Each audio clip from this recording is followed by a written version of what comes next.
नमस्कार, बहुत स्वागत है आप सभी का। मैं हूं आपके साथ नैना यादव, लेकर हाजिर हूं हमारा खास शो वर्ल्ड नाउ, जिसमें हम बात करेंगे दुनिया की उन तमाम बड़ी खबरों की जिनका असर है दुनिया के अलग अलग देशों पर। और जैसा आप सभी जानते हैं, वर्ल्ड नाउ में हम बात करते हैं उन खबरों की जो सीधे आपसे कनेक्ट करती है और आपको सिर्फ खबर ही नहीं दिखाते, करते हैं उसका पूरा पोस्टमार्टम भी। इस बुलेटिन में आपको बताएंगे खबरों का हर वो पहलू जो आपको जानना जरूरी है। आज वर्ल्ड नाउ में हम आपके लिए क्या लेकर आए हैं, आइए एक एक करके जल्दी से आपको बता दूं।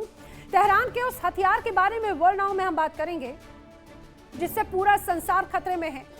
आज हम आपको दुनिया के उस सबसे बड़े और खौफनाक सीक्रेट से भी रूबरू कराने जा रहे हैं जिसने महाशक्ति अमेरिका के होश उड़ा दिए और पेंटागन से लेकर इजराइल तक सन्नाटा पसर किया। एक ऐसा महासंकल्प जिसे पूरा करने के लिए एक बेटे ने अपने पिता के शव को महीनों तक सुपुर्दे खाक नहीं किया। महीनों की खामोशी, पर्दे के पीछे रूस, चीन और उत्तर कोरिया की त्रिकोणीय जुगलबंदी और ईरान के पहाड़ों को हिला देने वाले रहस्यमय भूकंप के झटके। अगर इन तमाम कड़ियों को जोड़ें, क्योंकि जिस परम शक्ति का दावा ईरान ने चुपके से वॉशिंगटन की दहलीज पर रख दिया, उसने वर्ल्ड ऑर्डर को हमेशा के लिए बदल कर रख दिया है। जो अमेरिका कल तक जंग की धमकियां दे रहा था, वो अचानक से गिड़गिड़ाने लग गया। और डोनाल्ड ट्रंप सीक्रेट डील की मिन्नतें करने पर आखिर मजबूर क्यों हो गए? क्या मुश्तबा ने वो कर दिखाया जिसने अमेरिका को भीगी बिल्ली बना दिया? क्या मिडिल ईस्ट का सबसे बड़ा न्यूक्लियर धमाका बगैर किसी शोर के हो चुका है? आज दुनिया के सबसे बड़े कूटनीतिक उलटफेर की हर परत खुलेगी। करेंगे वर्ल्ड नाउ की पहली स्टोरी की बात। इसके अलावा हम वर्ल्ड नाउ में बात करेंगे अमेरिका की कंगाली के बारे में। क्या महाशक्ति अमेरिका अंदर से पूरी तरह खोखला और कंगाल हो चुका है? क्या ईरान से टकराकर पेंटागन का मिसाइल भंडार और ट्रंप का खजाना दोनों ही खाली हो चुके हैं? आज दुनिया के सबसे बड़े सैन्य संकट की वो इनसाइड स्टोरी सामने आई है जिसने वॉशिंगटन से लेकर खाड़ी देशों तक हड़कंप मचा दिया।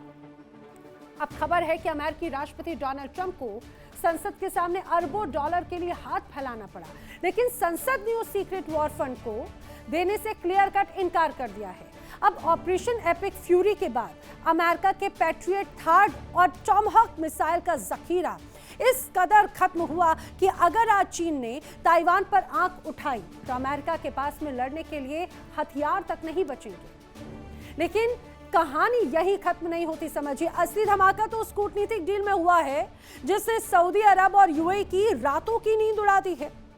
ट्रंप प्रशासन आखिर ईरान के पुनर्निर्माण के लिए अरबों डॉलर का फंड क्यों जुटाने में लगे हुए हैं? आखिर क्यों अमेरिकी विदेश मंत्री मार्को रूबियो खाड़ी देशों के चक्कर काट रहे हैं? क्या अमेरिका घुटनों पर आ चुका है? इस महाकंगाली की पूरी हकीकत क्या है, बताऊंगी आगे आपको वर्ल्ड नाउ की अगली स्टोरी में। फिर वर्ल्ड नाउ में हम बात करेंगे वेनेजुएला में तबाही की। वेनेजुएला एक ऐसा बदकिस्मत देश जिसके दिन इस कदर खराब चल रहे हैं कि वहां तबाही का चौतरफा तांडव शुरू हुआ। एक तरफ राजनीतिक भूचाल, जहां अमेरिका ने वेनेजुएला के राष्ट्रपति मादुरो का अपहरण किया, देश के तेल कारोबार पर कब्जा जमा लिया। वहीं दूसरी तरफ आज सुबह कुदरत ने ऐसा कहर बरपाया कि पूरी की पूरी धरती कांप गई। सिर्फ 60 सेकंड के अंदर आए 7.2 और 7.5 तीव्रता के दो महाभूकंपों ने राजधानी कराकास को मलबे के ढेर में तब्दील कर दिया। 126 सालों के बाद आए सबसे खौफनाक जलजले में गगनचुंबी इमारतें जमींदोज हो चुकी हैं, अस्पताल तबाह हो गए हैं, घायलों का उपचार सड़कों पर हो रहा है, बिजली, इंटरनेट, पानी, गैस सप्लाई पूरी तरह से ठप है। अब आशंका जताई जा रही है कि इस महाविनाश में 10,000 से लेकर 1 लाख लोगों की जानें जा सकती हैं। देश में राष्ट्रीय आपातकाल घोषित हो चुका है। आखिर आजादी के जश्न वाले दिन ही वेनेजुएला पर ये कैसी दोहरी मार पड़ी? क्या ये सिर्फ एक प्राकृतिक आपदा है?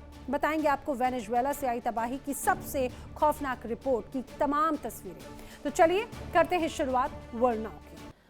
और वर्ल्ड नाउ में आज हम बात कर रहे हैं एक ऐसी स्टोरी की जिसको जानकर आप सन्न रह जाएंगे। ईरान ने आखिरकार वो कर दिखाया जिसके लिए वो वर्षों से दबाव झेल रहा था। और इसके बाद में अब ईरान को कोई भी झुकाने की कोशिश नहीं कर सकता। आखिर क्या है इसकी वजह, आइए मैं आपको विस्तार से बताती हूँ। ईरान ने वो आखिरकार कर दिखाया है जिसका अंदाजा लगाया जा रहा था। वर्षों से जिस कारण ईरान दबाव झेल रहा था, हमले सह रहा था, उसका तोड़ ईरान ने निकाल लिया। दावा किया जा रहा है कि ईरान ने आखिरकार वो काम कर ही दिया जिसके लिए उसने प्रण लिया था। ईरान का कमिटमेंट था कि जब तक वो खास काम नहीं कर लेता, अपने सुप्रीम लीडर को सुपुर्दे खाक नहीं करेगा, यानी अली खामनेई की सुपुर्दे खाक वो नहीं किया जाएगा। आखिरकार ईरान ने वो कर दिखाया, जिसके बाद अब अपने सुप्रीम लीडर की आत्मा को शांति ईरान देता है। आखिर ऐसा क्या काम है, बताएंगे आपको एक एक करके। दावा किया जा रहा है कि ईरान ने जंग और सीज फायर के बीच में परमाणु हथियार बना लिया है। जी हां, बिल्कुल आप सही सुन रहे हैं। पश्चिमी मीडिया और ईरान के अंदर के जो टॉप लीडर्स हैं या टॉप सूत्र हैं, वो ये दावा करते हैं कि ईरान ने परमाणु यानी न्यूक्लियर वेपन तैयार कर लिया है और अब ईरान को कोई झुका भी नहीं पाएगा। इजरायली और अमेरिका के हमलों में जब अली खामनेई मारे गए, उससे पहले अमेरिका और इजरायल की तमाम धमकियां थीं और इन धमकियों के कारण अली खामनेई ने आईआरजीसी और वैज्ञानिकों को यूरेनियम एनरिचमेंट के लिए क्लियर कट आदेश दिया था।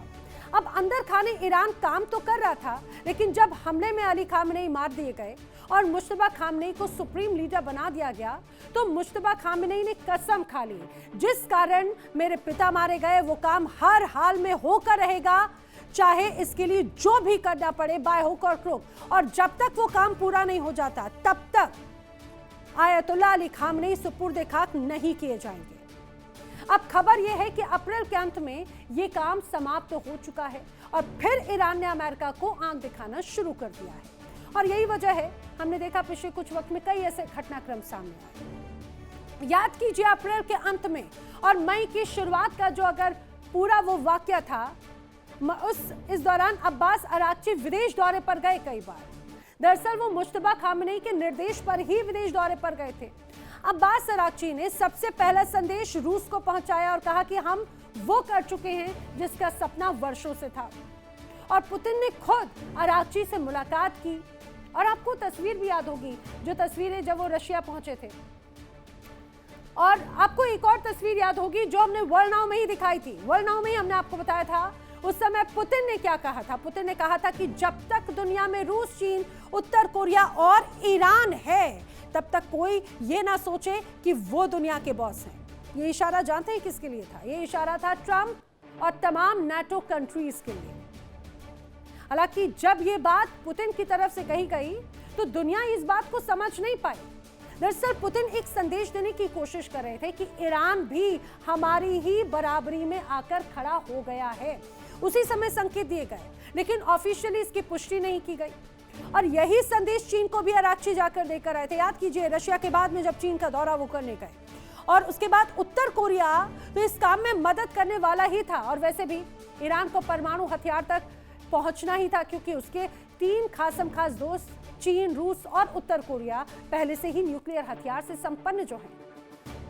अब जब ये दावा किया जा रहा है कि ईरान ने न्यूक्लियर वेपन तैयार कर लिया है, तो इसके पीछे बहुत सी वजह है। आपको याद होगा कि अप्रैल से लेकर मई महीने तक ईरान में हर हफ्ते 2 भूकंप के झटके लगते रहे। कई खबरें सामने आई, कभी ईरान में 4.1 तीव्रता का भूकंप, कभी ईरान में 4.2 तीव्रता का भूकंप, कभी 3.8, कभी 4.5, ऐसी तमाम खबरें आती रही। ईरान इस भूकंप के झटकों को लेकर पूरी तरह से खामोश रहा। इस पर खुलकर ईरान ने कभी कोई प्रतिक्रिया दी ही नहीं। दरअसल वो जो भूकंप के झटके आ रहे थे, जानकार कहते हैं वही वो न्यूक्लियर टेस्ट थे जो लगातार ईरान की तरफ से किए जा रहे थे।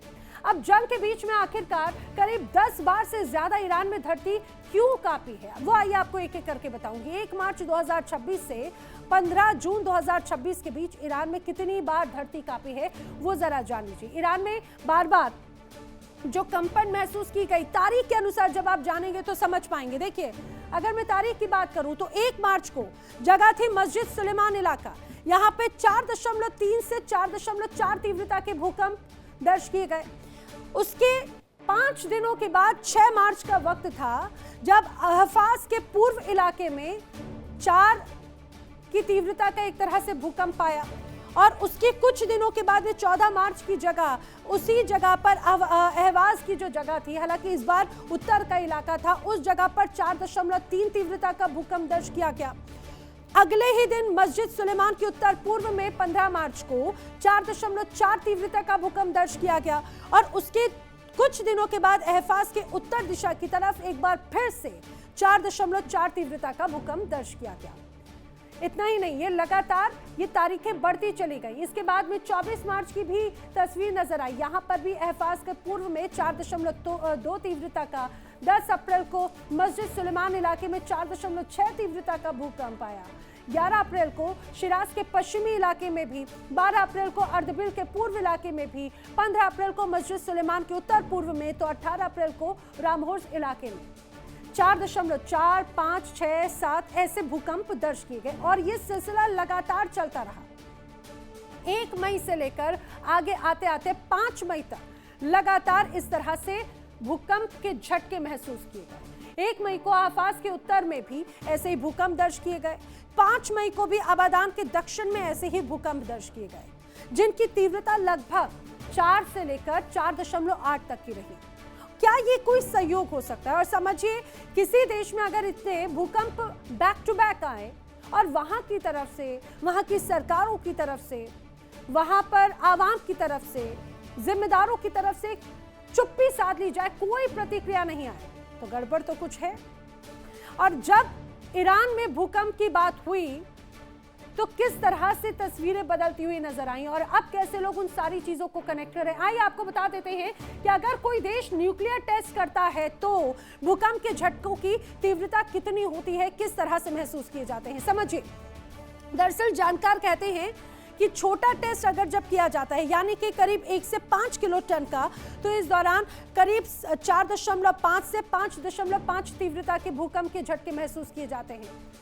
लेकिन अगर मध्यम यानी कि 20 से 25 किलो टन के अगर किसी तरह का न्यूक्लियर टेस्ट अगर होता है 20 से 50 किलो टन का, तो माना जाता है 5.5 से 6.5 रिक्टर स्केल पर भूकंप की तीव्रता तय की जाती है। लेकिन जब अगर बड़ा कोई ऐसा टेस्ट किया जाए जिसमें करीब 1 मेगाटन से ज्यादा का अगर माना जाए कि परमाणु परीक्षण हो, तो 6.5 से लेकर लगभग 7 की रिक्टर स्केल पर तीव्रता दर्ज की जाती है। तो ये जानकारों के अकॉर्डिंग जब जब न्यूक्लियर टेस्ट होगा तो धरती कांपेगी अलग अलग तीव्रता के अनुसार। और ऐसा एक या 2 बार नहीं, ईरान में कई बार लगातार ऐसे भूकंप के झटके महसूस किए गए, धरती कांपती हुई नजर आई। उधर उत्तर कोरिया से डिजाइन और न्यूक्लियर वेपन के लिए कई चीजें रूस तक हुई पहुंची, और वो भी जानते हैं किस माध्यम से, क्योंकि आप कहेंगे कि जिस तरह से जलमार्ग है वो तो प्रभावित है, अमेरिका की तो नजरें हैं लगातार उस पर। इसीलिए एक सेफ पैसेज तैयार किया गया था रेलवे का।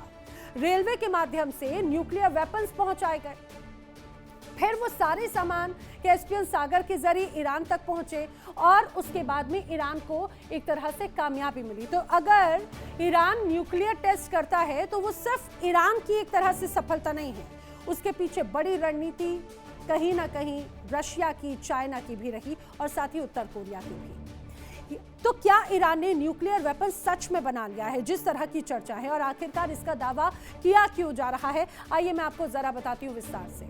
दरअसल ईरान के पास में 2025 में ही 60% एनरिच्ड 440 किलो यूरेनियम था। लगातार ये चर्चा रही। ईरान कई सालों से साइलेंटली, गुप्त रूप से परमाणु कार्यक्रम पर काम कर रहा है। आईएईए को पता ही नहीं था कि संवर्धित यूरेनियम आखिर किस प्रकार से ईरान में उपयोग में लिया जा रहा है। रूस, उत्तर कोरिया की मदद से परमाणु हथियार विकसित का दावा किया जा रहा है। आयतुल्लाह अली खामनेई की मौत के बाद मुश्तबा खामनेई ने इस प्रोग्राम को और भी ज्यादा रफ्तार दे दी।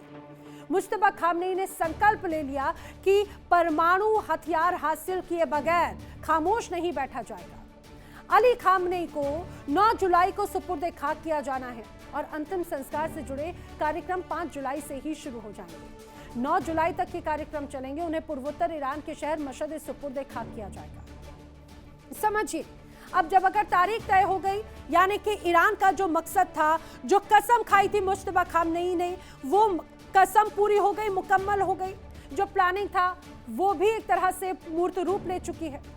तो अभी तक भूकंप और मुश्तबा और ईरान के परिप्रेक्ष्य के हिसाब से पूरी जानकारी आपको बता रहे थे, लेकिन एक और एंगल में आपको बता देती हूं। सोचिए, जो अमेरिका कल तक ये कहता रहा कि ईरान को नेस्तनाबूद कर देंगे, ईरान को घुटनों पर ले आएंगे, ईरान को कहीं का नहीं छोड़ेंगे, वो अचानक से भीगी बिल्ली आखिर कैसे बन गया और भीगी बिल्ली बनकर डील करने पर मजबूर हो गया, दबाव बनाने लग गया, चारों तरफ यही गाने लग गया कि बस ईरान के साथ में डील करनी है कैसे भी करके। जो अमेरिका मार्च तक ये कहता रहा कि हम ईरान को बर्बाद कर देंगे, अप्रैल में अचानक से सीजफायर और मई से जून के बीच में डील के लिए आखिर क्यों मिन्नत मांगता रहा? उसका कारण शायद यही हो सकता है। आपको याद होगा कि हर बार ट्रंप धमकी देते रहे कि ईरान को बर्बाद कर दिया जाएगा, तबाह कर दिया जाएगा, उनकी सेना खत्म हो चुकी है, उनके वैज्ञानिक खत्म हो चुके हैं, उनके तमाम बड़े स्थल पूरी तरह से नेस्तनाबूद हो गए। लेकिन बाद में ये कहते हैं कि फलाने देश ने कहा हमला ना करो, हमको हमला करना, तो दूसरे देश इसमें आखिर क्यों टांग अड़ाएं? लगातार आपको याद होगा डोनाल्ड ट्रंप का रवैया यही रहा। हालांकि मामला जिस तरह से नजर आया, अमेरिका ये दिखाने की कोशिश करता रहा पूरे वक्त में कि वो मजबूत है, वो तटस्थ है, वो विन विन कंडीशन में है, लेकिन अंदर खाने ये बात साफ तौर से नजर आती है, कहीं ना कहीं अमेरिका मुंह दिखाने लायक तक नहीं बचा। दरअसल दावा किया जा रहा है कि ईरान ने न्यूक्लियर वेपन बनाने की जानकारी अमेरिका को दे दी और इसकी जानकारी सबसे पहले डोनाल्ड ट्रंप को ही दी गई थी और तभी से ही सिट्टी पिट्टी गुल हो गई थी डोनाल्ड ट्रंप की। अब वो ये सोच रहे थे कि आखिर मैं कैसे दुनिया के सामने दिखाऊं अपना चेहरा, कैसे उनके सामने ये बात लेकर जाऊं कि मैं तो ईरान को खत्म करने की बात कर रहा था, एनरिच्ड यूरेनियम को अपने कब्जे में लेने की बात कर रहा था, लेकिन ईरान ने तो वो कर दिखाया जिसकी हमने कल्पना भी नहीं की। और जैसे ही ये बात ट्रंप को पता चली तो ट्रंप पहले तो परेशान हुए, गुस्से से लाल हुए। बताया जा रहा है कि उसके बाद में डोनाल्ड ट्रंप इस तरह से परेशान हो गए कि सबसे पहले तो उन्होंने अधिकारियों पर लताड़ लगाना शुरू की, अधिकारियों पर भड़क गए और इतना ही नहीं, अपने रक्षा सचिव पीट हेगसेथ को भी आड़े हाथों ले लिया और यहां तक कह दिया कि भाई तुम तो कायर हो, तुम कुछ कर ही नहीं सकते, तुम कुछ कर ही नहीं पाए, जो जिम्मेदारी दी थी उसको निभा ही नहीं पाए। और इसके बाद में बारी आ गई खुफिया रिपोर्ट्स की और खुफिया रिपोर्ट ना देने के कारण तुलसी गबार्ड को भी हटा दिया। फिर ईरान से उन्होंने कहा कि कोई बात नहीं, जो करना था तुम कर चुके हो, आइए अब बात करते हैं, बातचीत की टेबल पर आओ और डील कर लेते हैं। खुद अमेरिका कह रहा है कि जंग अब नहीं होगी, हम जंग नहीं थोपना चाहते और जंग का सारा आरोप अमेरिका ने किस पर मर दिया? अपने पुराने यार यानी इजराइल पर। ईरान ने कहा है कि हम डील में कोई इंटरेस्ट नहीं रखते, भाई हमें तो बदला चाहिए और जो बर्बाद हुआ है उसका ठीक एक कराने की जिम्मेदारी दे दो और दुश्मनी खत्म तो फिलहाल नहीं होती हुई नजर आएगी, लेकिन हाँ जो हमने खोया है उसकी भरपाई तो अमेरिका को करना हो। अब अमेरिका ने कहा है कि अपनी दुश्मनी तुम इजराइल से निकालो और शायद इसीलिए अमेरिका ने ऐसी डील बना दी जिससे इजराइल पूरी तरह से गायब है और डील में ना तो मिसाइल पर बात है, ना तो एनरिच्ड यूरेनियम पर बात है, ना ईरान पर सैंक्शंस की बात है, बल्कि हर तरफ से जो डील नजर आई, इस डील के जो बिंदु नजर आए उसमें स्पष्ट नजर आया कि हर तरफ से ईरान को मजबूत बना दिया गया। दावा तो यहां तक किया जा रहा है कि ट्रंप ने ईरान के आगे हाथ जोड़े और ये कह दिया मुश्तबा के साथ में मिलना चाहते हैं, ईरान एक महान देश है, उसने अपने आप को प्रूव कर दिया। और समझिए डोनाल्ड ट्रंप तो यहां तक कहते हुए नजर आए कि तुमने न्यूक्लियर बना लिया, चलो कोई बात नहीं, बस इसका ऐलान मत करना, खामोशी के साथ में इस हथियार को अपने पास में रखो, बस इसका ऐलान मत करना और इसका कोई दिखावा मत करना। डोनाल्ड ट्रंप कहते हुए अगर तुमने ऐलान कर दिया तो इसके बाद में तुम्हें ही दिक्कत होगी और खासकर अमेरिका के साथ को दिक्कत हो जाएगी, इसीलिए इसका ऐलान फिलहाल के लिए कुछ समय तक टाल दो। डोनाल्ड ट्रंप को लगा कि अगर ईरान ने ऐलान कर दिया तो भाई मिड टर्म इलेक्शन तो सर पर है, मिड टर्म इलेक्शन में छवि तो वैसे ही पूरी खराब हो रही है, मिड टर्म इलेक्शन में पार्टी की मटियामेट हो जाएगी और इसके साथ ही अमेरिका से ट्रंप का जाना तय हो जाएगा। इतना ही नहीं, कई देश इस होड़ में कूद जाएंगे और फिर यूएन समेत कई जगहों पर अमेरिका आखिर मुंह क्या दिखाएगा। इसीलिए अमेरिका और ट्रंप ने एक डील करने की बात कही। अब आप ये सोचिए कि अगर ऐसा कुछ नहीं है तो फिर ईरान को हर तरफ से मजबूत बनाने पर काम क्यों किया जा रहा है? भाई डील में तो भर भर कर पैसा देने की बात हो गई, काम करने की बात हो गई, सारी पाबंदियां भी हटाई जा रही हैं। आइए मैं आपको ग्राफिक्स के जरिए बताती हूं कि ईरान को आखिर फायदा क्यों हो रहा है इस पूरी डील के बाद में। आखिर क्यों अमेरिका कहीं ना कहीं हारा हुआ और ईरान विन विन कंडीशन में। प्रतिबंधों में ढील से ईरान को अरबों डॉलर की राहत मिली है, दावा किया जा रहा है। वहीं तेल निर्यात बढ़ाने का भी रास्ता खुल गया, यानी कि चारों तरफ से आमदनी। विदेशी मुद्रा भंडार में भी तेजी से बढ़ोतरी की संभावना जताई जा रही है। इतना ही नहीं, अभी तक अमेरिका ने या दुनिया के अलग अलग देशों में जो विदेशों में ईरान की संपत्तियां फ्रीज थी, फंसी हुई थी, अब उन तक ईरान की पहुंच बहुत आसान हो जाएगी, उन्हें अनफ्रीज किया जा रहा है। ऊर्जा क्षेत्र में विदेशी निवेश आने की उम्मीद और भी ज्यादा बढ़ गई है। व्यापार और बैंकिंग लेन देन पर कई बाधाएं कम हो गई हैं, तो वहीं क्षेत्रीय प्रभाव भी बनाए रखने के लिए आर्थिक ताकत मिल गई है। सैन्य टकराव का खतरा घटने से अर्थव्यवस्था को राहत मिल गई है, तो परमाणु कार्यक्रम पर पूरी तरह से रोक लगाने का दबाव भी कम हो गया है। डील से ईरान को आर्थिक कूटनीति दोनों मोर्चों पर फायदा हो रहा है। अब जिस तरह से जो डील हुई इस महाडील में विन विन कंडीशन में है ईरान। इन सब के अलावा ट्रंप ने एक और कमिटमेंट कर दिया, आगे ईरान पर कभी भी अमेरिका कोई प्रतिबंध नहीं लगाएगा और तेल सैंक्शंस की अगर बात करें तो वो भी नहीं लगाए जाएंगे, उन पर भी रोक लगा दी जाएगी। और इसी कमिटमेंट के कारण ट्रंप से ईरान ने डील कर ली और यही ईरान का वो सरप्राइज है जो अभी तक ईरान ने खुलासा उसका नहीं किया, क्योंकि अगर इसका खुलासा खुद ईरान ने कर दिया तो कई देश अचानक से इस पर काम करना शुरू कर देंगे और इसके लिए भी ईरान अभी तक खुलासा नहीं कर रहा था। लेकिन कुल मिलाकर कहा जाए तो उत्तर कोरिया की राह पर ही अब ईरान चल पड़ा है, काम पूरा भी कर चुका है और यही कारण है कि ईरान अब झुकने को तैयार नहीं। अमेरिका क्यों झुका, ईरान क्यों सीना ताने खड़ा है, इसकी पुष्टि अभी तक नहीं हो पाई, लेकिन जो तमाम कयास लगाए जा रहे हैं कि ईरान सुल्तान बन गया और वो उसी लिस्ट में आ चुका है जिसमें उत्तर कोरिया या अन्य 9 देश शामिल हैं। वैसे ये संभव इसीलिए भी हुआ क्योंकि उत्तर कोरिया, रूस और चीन तीनों ईरान के दोस्त हैं। सबका दुश्मन कौन है? एक, वो है अमेरिका। क्या अमेरिका को काबू और औकात में लाने के लिए ईरान ने न्यूक्लियर वेपन तैयार कर लिया है? हालांकि जब तक ईरान इसकी पुष्टि नहीं करता तब तक कयासों के बाजार यूं ही गर्म होते रहेंगे, ये जरूर कहा जा सकता है। लेकिन कहीं ना कहीं इस खबर ने चिंता जरूर बढ़ा दी है अमेरिका की। ईरान जंग में अमेरिका इस कदर पिट चुका है कि उसके होश ठिकाने आ गए। अब खबर है कि अमेरिका की स्थिति हो गई है कंगाली वाली। ऐसा हम क्यों कह रहे हैं, बताएंगे आपको पूरे विस्तार के साथ में। दरअसल अमेरिका और ईरान में जो जंग हुई, उस जंग के बाद अमेरिका की आर्थिक स्थिति बहुत खराब है, अर्थव्यवस्था हिली हुई है। अब खबरें हैं कि पेंटागन के पास में बजट की कमी हो गई और इस वजह से दिक्कतें और भी ज्यादा बढ़ रही हैं। खबर तो यह है कि ट्रंप ने संसद के सामने कटोरा फैला दिया, लेकिन संसद ने 8 लाख करोड़ की फंडिंग को सीधे से नकार दिया, कह दिया नो। उधर ट्रंप ने कहा कि भाई ईरान जंग में जो खर्चा हुआ उसकी भरपाई करना तो बहुत ज्यादा जरूरी है, लेकिन अमेरिकी संसद इसके बिल्कुल क्लियर कट खिलाफ है। अब अमेरिकी राष्ट्रपति डोनाल्ड ट्रंप की सरकार ने अमेरिकी संसद से 86.6 अरब डॉलर यानी लगभग 8.3 लाख करोड़ रुपए की अतिरिक्त फंडिंग मंजूर करने की मांग की है। इसका बड़ा हिस्सा ईरान युद्ध से जुड़े खर्चों के लिए रखा गया है। अब व्हाइट हाउस के अनुसार ये जो रकम है पिछले साल मंजूर किए गए करीब $1 ट्रिलियन और अगले वित्तीय वर्ष के लिए मांगे गए लगभग $1.5 ट्रिलियन के रक्षा बजट से अलग है, उसका हिस्सा नहीं है, समझिएगा। अब अमेरिकी सरकार कहती है कि ये जो पैसा है युद्ध से जुड़े ऑपरेशन, सेना की तैयारी, हथियारों के भंडार को फिर से भरने के लिए और सीक्रेट रक्षा कार्यक्रमों पर खर्च की जाएगी। वहीं संसद में इस पूरी मांग का विरोध बढ़ गया है। सीनेट ने एक प्रस्ताव पारित कर दिया, ट्रंप से ईरान के खिलाफ सैन्य कार्रवाई रोकने को कहा। इससे पहले ऐसा ही एक प्रस्ताव लोअर हाउस भी पास कर चुका है। 4 रिपब्लिकन सांसदों ने भी डेमोक्रेट्स का साथ दिया है।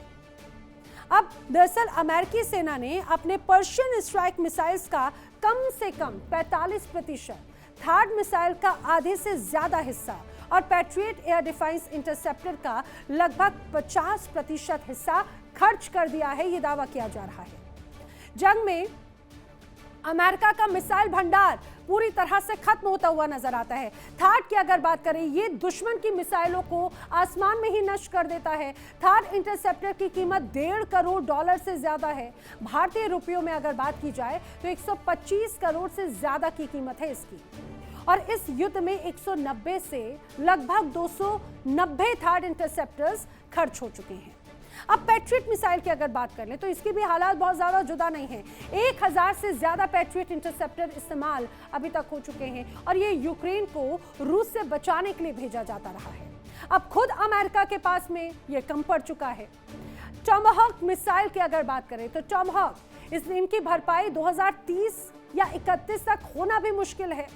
दावा यह किया जा रहा है कि अमेरिका का जो टॉमहॉक मिसाइल है 850 से 1000 की संख्या के बीच में टॉमहॉक क्रूज मिसाइल दाग चुका है अमेरिका ने 1 महीने से इसका इस्तेमाल ज्यादा किया जिस रूप में हमले किए गए, और यही वजह है कि उसका जो अपना जखीरा है वो ही खत्म होता हुआ नजर आया। लेकिन असली खतरा तो यह है कि अगर अभी चीन ताइवान पर हमला कर दे तो अमेरिका उससे निपटने के लिए वही हथियार इस्तेमाल करेगा जो ईरान में खर्च हो चुके हैं।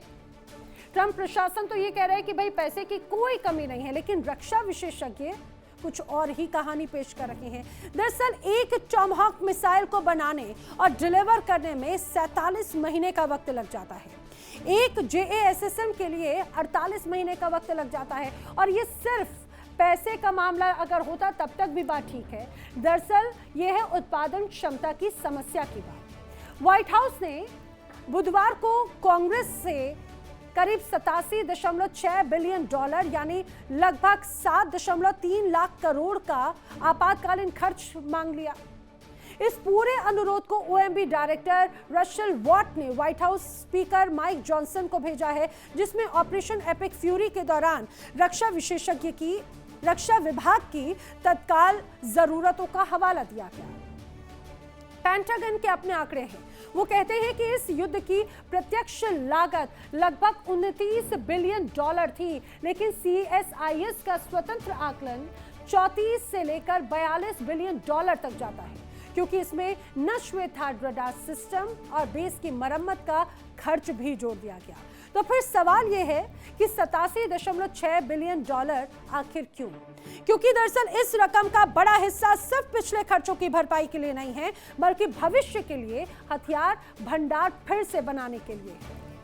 अब इसी दिन लॉकहीड मार्टिन को थार्ड उत्पादन 4 गुना करने के लिए 35.3 बिलियन डॉलर का 7 सालों का अनुबंध किया गया है, कॉन्ट्रैक्ट किया गया। अब अमेरिका को जंग के दौरान और उसके बाद से अब तक अरबों डॉलर का नुकसान उठाना पड़ा। दावा किया जा रहा है कि अमेरिका ने जंग के दौरान प्रति मिनट 6 करोड़ रुपए खर्च किए। जंग में अमेरिका ने 13 तरीके से 300 से ज्यादा जेट्स तैनात किए थे, और इन्हें उड़ाने में अमेरिका को हर घंटे करोड़ों रुपए खर्च करने पड़ गए। आइए मैं आपको बताती हूँ अमेरिका की जो फाइटर जेट्स हैं उनको उड़ाने पर अभी तक खर्चा कितना है और किस रूप में उसको बांटा जा रहा है। समझिए, जंग में करोड़ों स्वाहा हो चुके हैं। उड़ान पर प्रति घंटे सर्वे की अगर बात करें, सबसे पहले B-2 बॉम्बर की बात की जाए, अमेरिका की ताकत इसे कहा जाता है। अगर B-2 बॉम्बर की बात करें तो लगभग 1.4 करोड़ का इसमें खर्चा है। वहीं इसके अलावा अगर मैं बात करूं F-22 रैप्टर की, जिसकी एक F-22 रैप्टर की लगभग 80 लाख की कीमत है। वहीं B-1B बॉम्बर की अगर बात करें तो 59 लाख का उसका खर्चा है। F-15E की बात करें तो 31 लाख एक F-15E उसमें बनकर तैयार होता है। F-35A की बात करें तो उसमें भी 40 लाख का खर्चा एक तरह से सामने आता है, और ये सिर्फ एक की प्रति वैल्यू की मैं बात कर रही हूँ। उधर अमेरिका के 2 एयरक्राफ्ट कैरियर आज भी खाड़ी में मौजूद हैं। उसका रोजाना का जो खर्चा है वो जानते हैं कितना है? 82 करोड़ रुपए। अगर मैं उसको इस करेंसी में बात करूं तो 82 करोड़ रुपए रोजाना खर्चा। अमेरिका ने ईरान के आसपास जहाज, सबमरीन, अन्य डिस्ट्रॉयर्स को बड़े स्तर पर तैनात किया। उनको लग रहा था भाई घेराबंदी करेंगे और इसमें वो जीत जाएंगे। अब दावा ये किया जा रहा है कि एयरक्राफ्ट नेवी तैनाती में रोजाना जो खर्च है वो 661 करोड़ रुपए का आ रहा है, जबकि एयरक्राफ्ट और नेवी तैनाती में कुल खर्च 71,000 करोड़ का हुआ है। समंदर में रोज कितना यूएस अभी तक फूंक चुका है वो भी जरा जान लीजिए। 2 एयरक्राफ्ट कैरियर तैनात हैं। अब 2 एयरक्राफ्ट कैरियर तैनात हैं। बताया जा रहा है जिस तरह से अभी एक तरह से परिस्थिति यहाँ पर बनी हुई है, उसमें 61 से 82 करोड़ रुपए का खर्च किया जा रहा है। जो यूएसएस अब्राहम लिंकन, ये यूएसएस जेराल्ड आर फोर्ड के बारे में कहा जाता है। 14 डिस्ट्रॉयर्स जिसकी कीमत 2 करोड़ रुपए है। इसके अलावा अगर मैं बात करूं कुछ और डिस्ट्रॉयर्स की या सबमरीन की, तो 2 सबमरीन 1.5 करोड़ की कीमत उनकी है। 3 कॉम्बैट शिप बताया जा रहा है 1.8 से लेकर 4 करोड़ तक का एक तरह से खर्चा है। रोज का ये खर्चा अमेरिका वहन कर रहा है। लेकिन वजह क्या है तैनाती की? कुछ नहीं मिला। क्या कुछ भी नहीं। अब अमेरिका और इजराइल ने मिलकर ईरान के 12,000 से ज्यादा जगहों पर बमबारी कर दी। इस दौरान अमेरिका ने मिसाइलों से लेकर बंकर बस्टर बम तक की एक तरह से इस्तेमाल कर दिया। और इनकी कीमत जानते हैं आप, करोड़ों में जा चुकी है। आखिर इनकी कीमत क्या है? अमेरिका के मिसाइलों का खर्च का डेटा क्या है वो भी आइए मैं आपको बताती हूँ, तो आपकी भी आंखें फटी की फटी रह जाएंगी। देखिए, अगर मैं टॉमहॉक ब्लॉक वी की बात करूँ, प्रति यूनिट की बात की जाए तो बताया जाता है 34 करोड़ प्रति यूनिट की एक तरह से इसकी कीमत है। और इस पूरे युद्ध में अमेरिका ने कुल 174 टॉमहॉक ब्लॉक वी का इस्तेमाल किया। यानी अगर इसकी ओवरऑल मैं प्राइस की बात करूं तो 5900 करोड़ का एक तरह से खर्च आया है। अब AGM-88 मिसाइल, AGM-88 मिसाइल की अगर बात करूं तो 8.2 करोड़ रुपए का खर्चा है प्रति यूनिट। और इस पूरे युद्ध में 45 संख्या की एक तरह से अगर देखा जाए तो इसका इस्तेमाल किया गया है। यानी यहां पर भी 369 करोड़ रुपए का खर्चा अमेरिका कर चुका है। JBU-57 बम की अगर बात करूं तो इस JBU की एक की कीमत है 33 करोड़ रुपए। लेकिन अगर इसी JBU का इस्तेमाल 8 की संख्या में जो अमेरिका कर चुका है तो 264 करोड़ रुपए तो अमेरिका वहां पर भी फूंक चुका है। इतना ही नहीं, रुकिए, अभी आगे फहरिस्त और लंबी है। अब JBU-31 बम की अगर बात करें तो उसमें प्रति नग 23 लाख रुपए की कीमत है। और अमेरिका ने इस युद्ध में ईरान पर 400 बम फूंक दिए हैं, या ये कहा जाए कि 92 करोड़ रुपए फूंक दिए हैं। और ये एक झलक आपको बताए, फहरिस्त और लंबी है। दावा किया जाता है इस तरह के तमाम और हथियार जिनका इस्तेमाल किया और बड़े स्तर पर एक तरह से अमेरिका को नुकसान का सामना करना पड़ा। और हुआ क्या उसका कोई फायदा निकला नहीं, बल्कि ईरान के आगे अमेरिका ने घुटने टेक दिए। जंग में ईरान ने दिखा दिया कि उसके जज्बे के आगे दुनिया की सबसे शक्तिशाली सेना भी झुक गई है। ईरान ने अमेरिका को बेहतरीन माने जाने वाले जहाजों को ढेर कर दिया, ध्वस्त कर दिया। और इसी वजह से भी अमेरिका ने भारी नुकसान उठाया। आपको अमेरिका के विमान गिराए जाने की वजह से होने वाले नुकसान के बारे में भी बताती हूँ, जो अमेरिका को और भी ज्यादा झटका देता है। अब अगर MQ-9 रिपर ड्रोन जो अमेरिका की ताकत माना जाता था, उसके गिरने की तस्वीरें भी हमने आपको वर्ल्ड नाउ में दिखाई थी। MQ-9 रिपर ड्रोन की अगर मैं बात करूं तो 534 करोड़ रुपए प्रति नग उसकी कीमत है, एक यूनिट की। करीब 24 MQ-9 रिपर ड्रोन इस पूरे युद्ध में ईरान ने तबाह किए हैं अमेरिका के, यानी कि 12,816 करोड़ रुपए का बड़ा फटका ईरान अमेरिका को लगा चुका है।